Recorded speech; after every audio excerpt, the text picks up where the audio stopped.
the manifesto, of course, looks at the whole history of the black man in America, and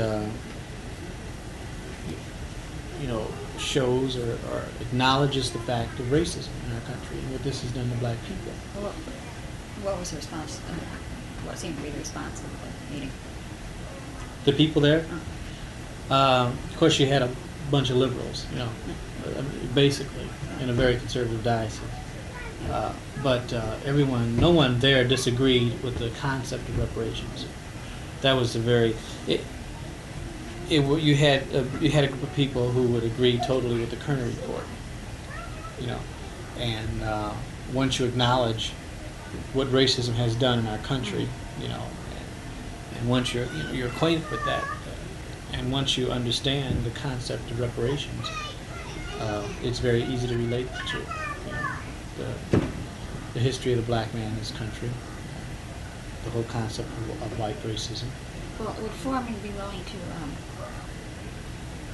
as I understood it, he wanted the money channeled in a certain direction. Would he be willing to have, for instance, the churches pour the amount of money,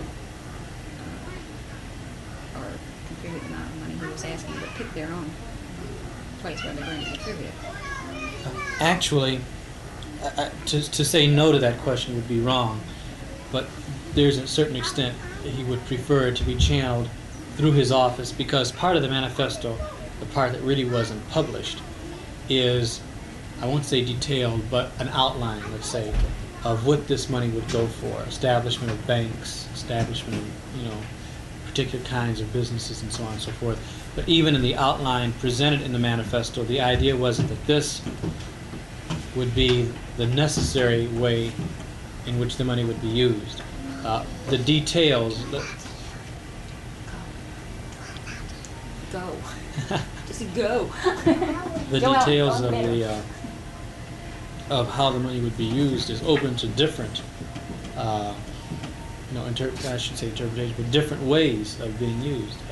In other words, they presented a basic outline the way they wanted the money used. If anyone would come along with a new idea or a better idea, they would easily channel the money into other directions. But they would do the Foreman's group. What's the name of Foreman's group? He's a subdivision. The economic development. I can't. Yeah. The conference was called the Economic Development. But wasn't his group set up by IFCO? Well, no. IFCO was one of many organizations that participated in this conference on black economic development. Yeah, wasn't that what this thing came out of? Yes, right. And well, what's the hang-up then? Why won't people go with this idea? well, it was addressed to churches, and the church's people, and the people are racist American people, and many people got hung up on the language of the manifesto and used that as an escape from the concept. And many people got hung up on the way Foreman presented it. But didn't he know this would happen? That's what or is he playing? In your opinion, is he playing it as a publicity thing, figuring that at least he would call attention to this, and then people will work out their own. Once people are conscious of what he's calling for, people will see the rightness of it and will work it out in their own way. Is his kind of an opening gambit sort of thing to try to get to? Or was he serious? Because if he was serious, it seems to me that he must have known what the response would be. Well, you could speculate in a number of ways, about what Foreman's real intentions were underneath, because you might think that a person who knows America would... and he knows white. Yeah, and he knows white America, would know how white America would respond. Yeah. But on the other hand, since he did address it to the churches, at this stage of the game, he may have wanted to really test the Christianity of the churches in a way that it hadn't been done before.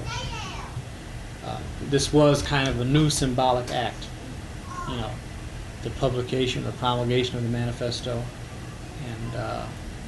and in a terminology, or theological concept that had not been advanced that strongly before. Okay, so now with the negative responses of churches,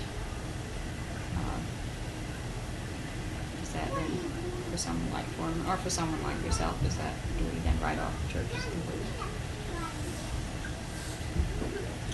Well, I'd be afraid to say write off because I have, I guess, a little bit more hope in humanity as such. Because I see so many factors when you say write off.